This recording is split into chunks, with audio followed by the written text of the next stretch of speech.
Oleh karena itulah ilmu itu memang harus menjadi bagian dari hidup. Jangan kita belajar untuk ilmu tapi kita merasa jadi beban. Nah, oleh karena itu membaca tadi menjadi satu kewajiban, tetapi membaca Al-Quran itu adalah satu cara kita untuk membiasakan membaca yang lain. Karena huruf-huruf Al-Quran itu kalau kita baca itu mensinergikan mata, lidah, pikiran. Karena kita membaca Quran dengan tajwid. Dengan kadang-kadang harus dengan lagu. Nah, itu membuat kita menjadi cerdas. Makanya orang-orang penghafal Al-Quran tuh banyak cerdas.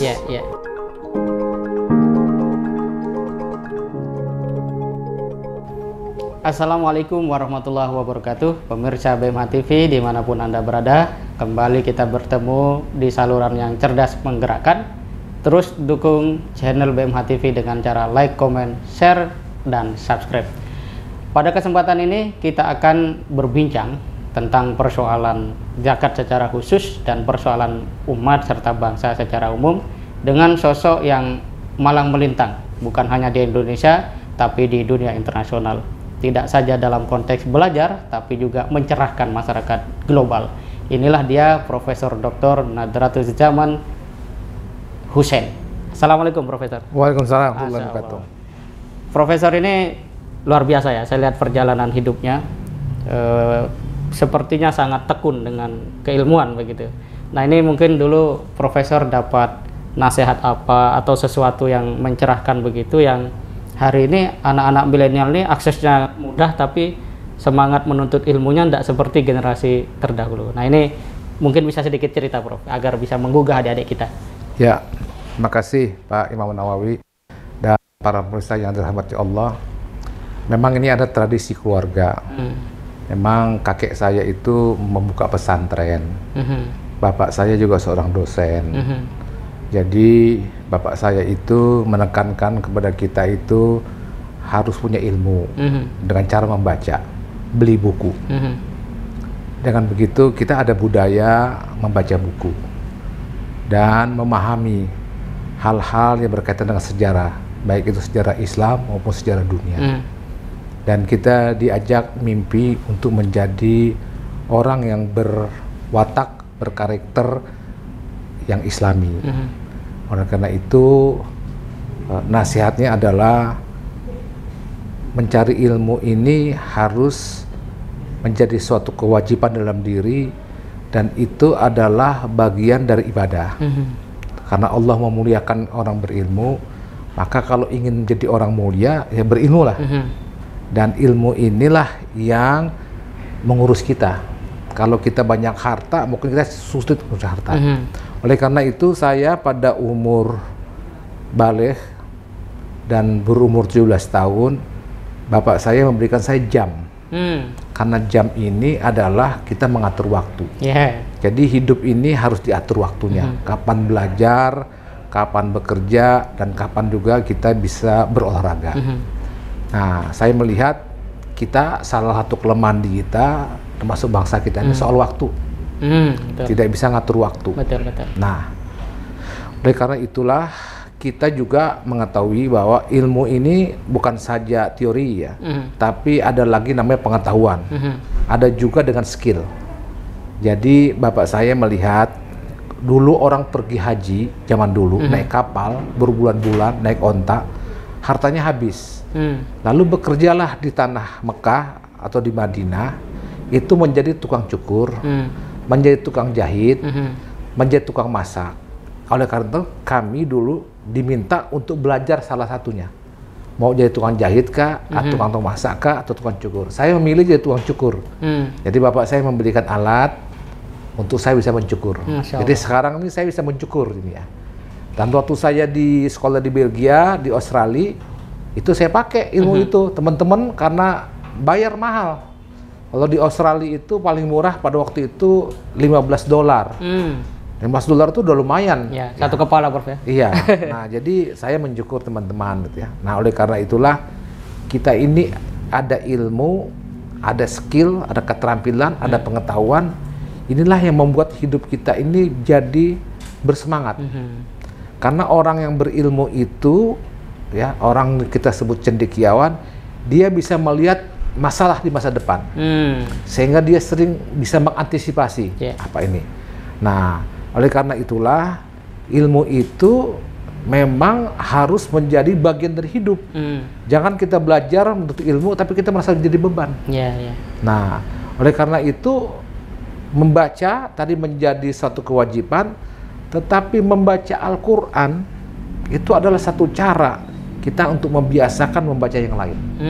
Karena huruf-huruf Al-Quran itu kalau kita baca itu mensinergikan mata, lidah, pikiran. Karena kita membaca Quran dengan tajwid. Luar dengan biasa. kadang-kadang harus dengan lagu. Nah, itu membuat kita menjadi cerdas. Makanya orang-orang penghafal Al-Quran tuh banyak cerdas. Seperti Ustadz Dr. Adi Hidayat itu kan cerdas. Ya kan?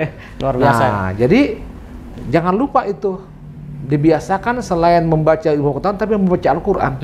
Karena melatih dan juga kita daya ingat kita, memori kita juga akan tinggi. Karena apa? Karena ilmu ini kan milik Allah.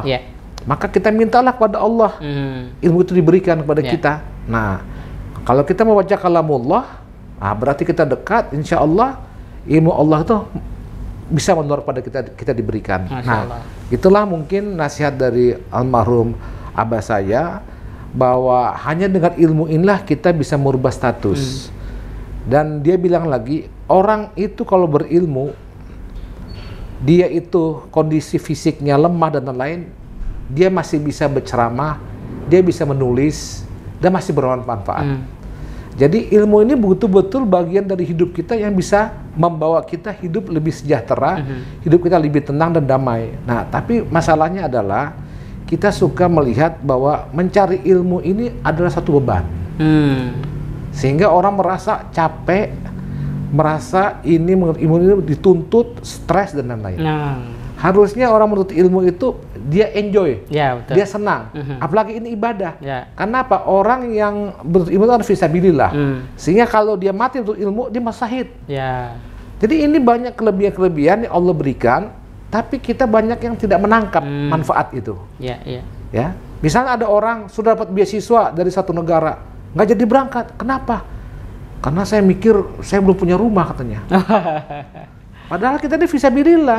Saya dulu tidak rumah ada cicilan. Begitu saya sekolah di Australia, saya bisa bayar cicilan saya dari beasiswa saya.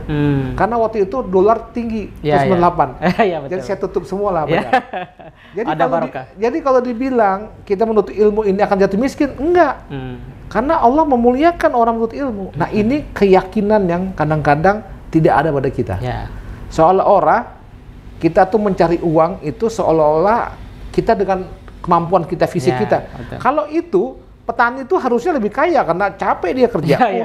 Tapi dia nggak dapat duit banyak gitu kan ya. Betul, Prof. Tapi kalau orang berilmu kan lain, dihargai ya. Nah, inilah menurut hemat saya bukti-bukti yang menyatakan bahwa orang berilmu itu dimuliakan Allah, bukan hanya di akhirat nanti, tapi di dunia pun dia dimuliakan. Masya Allah, luar biasa.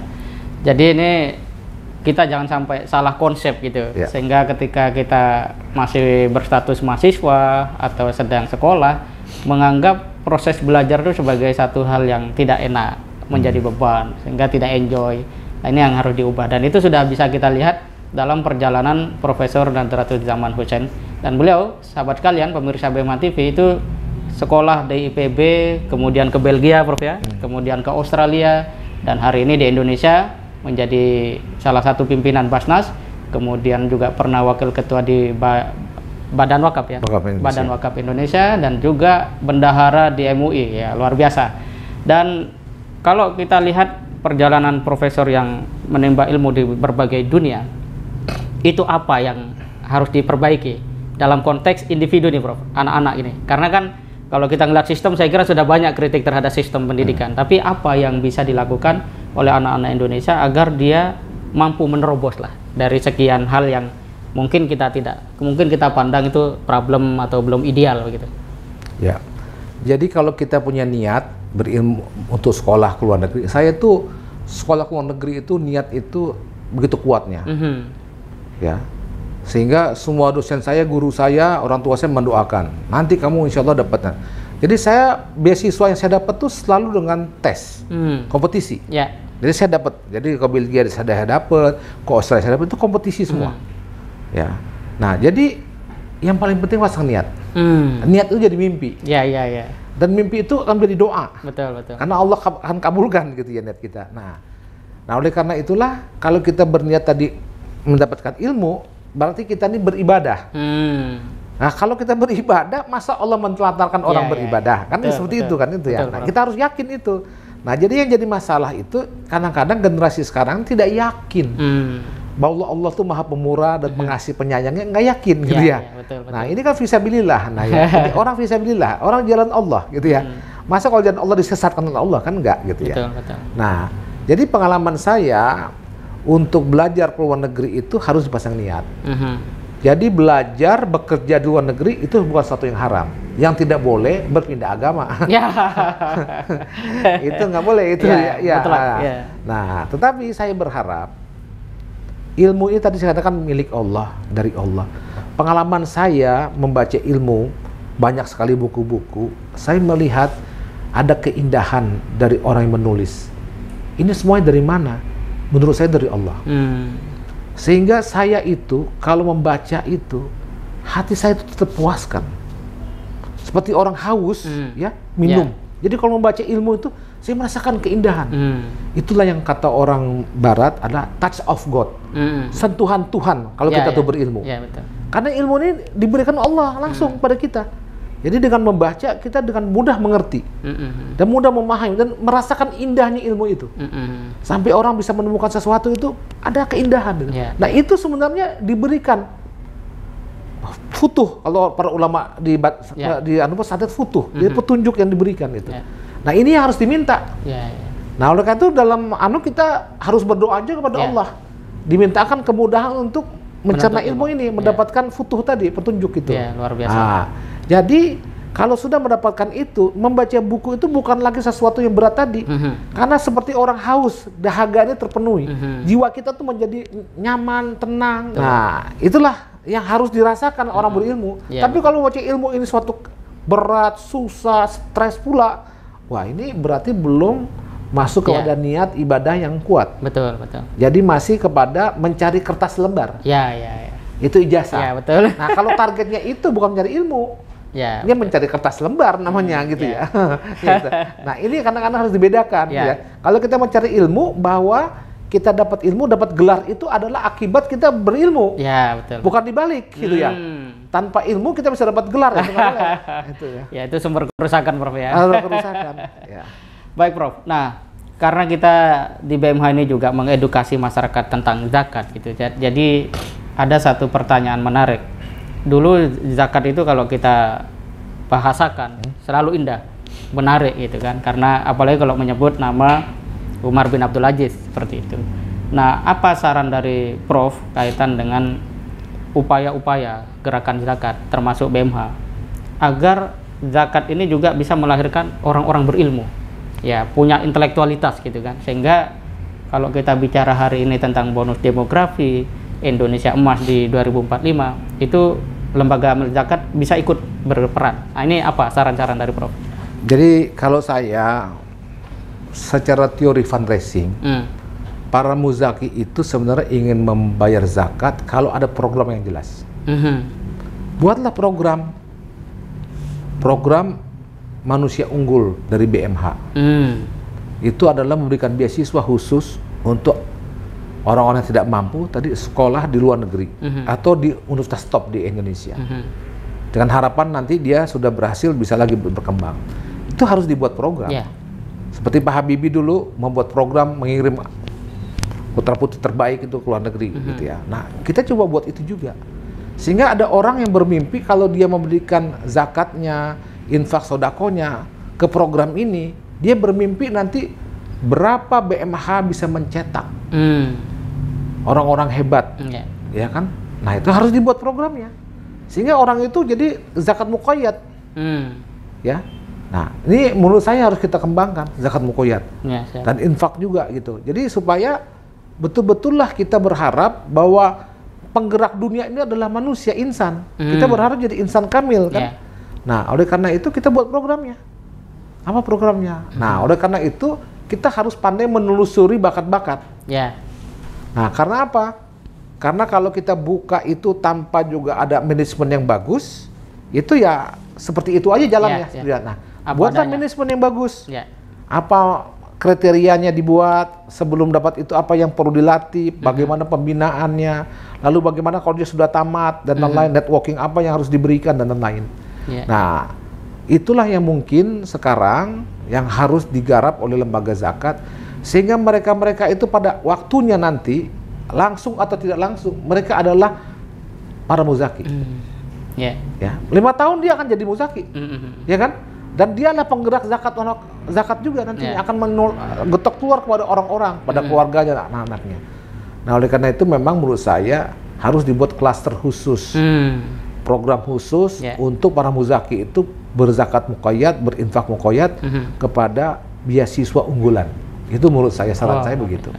Luar biasa, Prof. Jadi memang kita harus siapkan wadahnya gitu ya, agar masyarakat juga bisa berhimpun ya, bergotong royong di sana. Nah, kalau Prof melihat akan seperti apakah tren zakat itu, terutama kalau kita bicara 2045 berdasarkan pengalaman Prof selama ini di Basnas itu, akankah ada sebuah, katakanlah dalam tanda kutip, undangan anak-anak muda yang Gen Z atau milenial itu untuk memahami zakat atau terlibat itu sampai di mana dan seperti apa? Kira-kira seperti apa, Prof? Hasil daripada evaluasi dari teman-teman pengimpunan dana melalui digital, itu sudah 60% anak-anak muda yang membayar zakat maupun infak. Alhamdulillah. Mereka memang bentuk recehan, tapi kebetulan mereka sudah ada. Ya, poin sudah ada. Nah, oleh karena itu yang paling penting itu adalah tadi bahwa mereka ingin yakin betul dana zakat atau infak itu digunakan untuk apa. Oleh karena itu bagaimana komunikasi lembaga zakat ini seperti BMA mengkomunikasikan hasil-hasil ini. Dan itu nggak boleh kita bilang jerak, harus terus continuous ya. Sehingga mereka tuh terdorong oleh karena ada output, ada outcome yang terlihat. Nah, kalau itu tidak terlihat, mereka juga berhenti nanti. Nah, makanya terus ibarat orang itu diingatkan terus gitu ya. Nah, salah satu yang saya lihat yang efektif juga adalah mengembangkan sedekah subuh. Sedekah subuh. Sedekah subuh yang diniatkan untuk tadi pendidikan apa? Itu kalau setiap orang saja anak muda tiap pagi 10.000, 20.000, tapi dia ada 1 juta, ada 2 juta, sudah berapa kan? Ya, betul. Gitu ya. Nah, dan ini adalah dalam rangka tahun tolong menolong kepada generasi muda yang membutuhkan. Jadi kalau dia sudah mampu dari keluarga mampu apa, dia harus melihat dong saudara dia. Kan tidak sempurna iman seseorang, apalagi dia tidur dalam keadaan kenyang sementara tetangganya lapar, ya kan? Jadi juga tidak sempurna seseorang iman orang apabila bertemu dengan saudaranya tidak karena Allah, ya, bertemu dan berpisah karena Allah, saling mencintai karena Allah. Nah, ini kan bentuk saling mencintai sesama kita ini adalah diikat melalui apa? Melalui sedekah subuh misalnya, melalui infak muqayyad atau zakat muqayyad. Nah, yang diharapkan itu adalah jelas programnya. Dan kalau bisa dibuat aplikasi sampai di mana perkembangan setiap siswa. Nah, itu perlu dilaporkan. Betul. Sehingga orang tuh merasa, oh ya, saya dipilih oleh BMA nih orang-orang pinter semua. Bayangkan tadi saya dengan Al-Bukhari itu ya, itu dia dapat beasiswa dari Cina karena sudah computer science. Dia tiap semester tuh tertinggi dia punya IPK-nya, ya. Itu membanggakan kita ya. Itu kalau muzakinya tahu kan, bangga sia-sia dong. Ternyata yang sekolah yang saya biayai itu nilainya bagus. Ada kebahagiaan dari muzaki itu. Ya kan? Nah, ini yang perlu aja. Jadi kebahagiaan itu kan sama juga orang tua. Orang tua kalau lihat anaknya wisuda kan kebahagiaannya kan nggak bisa dibayar. Betul. Nah, muzaki itu bagaimana begitu juga. Walaupun dia bukan anak dia ya. Tapi dia harus merasa begitu gitu. Betul. Itu bagaimana menciptakan itu? Luar biasa. Jadi perlu inovasi transparansi, Prof ya. Dengan memanfaatkan IT yang ada dan terus berkembang ini. Luar biasa, Prof Nadratul Zaman Hussein atas sharingnya. Dan pemirsa BMA TV, itulah tadi bincang kita bersama pimpinan Basnas, yaitu Profesor Dr. Nadratul Zaman Hussein. Kita bisa ambil pelajaran bahwa pertama, kemudahan teknologi itu harus membuat tingkat kepercayaan muzaki atau masyarakat secara umum lebih meningkat. dan itu adalah PR dari lembaga-lembaga amil zakat untuk terus melakukan inovasi. Kemudian dalam konteks bagaimana anak muda khususnya zakat menuju Indonesia emas, itu poinnya sangat positif Prof ya. Di tahun-tahun ini aja sudah hasil riset menunjukkan ada 60% anak-anak muda yang punya kepedulian, dan itu satu hal yang luar biasa. Ini harus kita rawat bersama dengan menjaga kepercayaan mereka. Dan yang terpenting adalah bagaimana kita punya niat yang bisa menggumpal menjadi sebuah impian, yang dengan itu ada energi. Ya, kita bisa belajar dari Profesor Nadratul Zaman.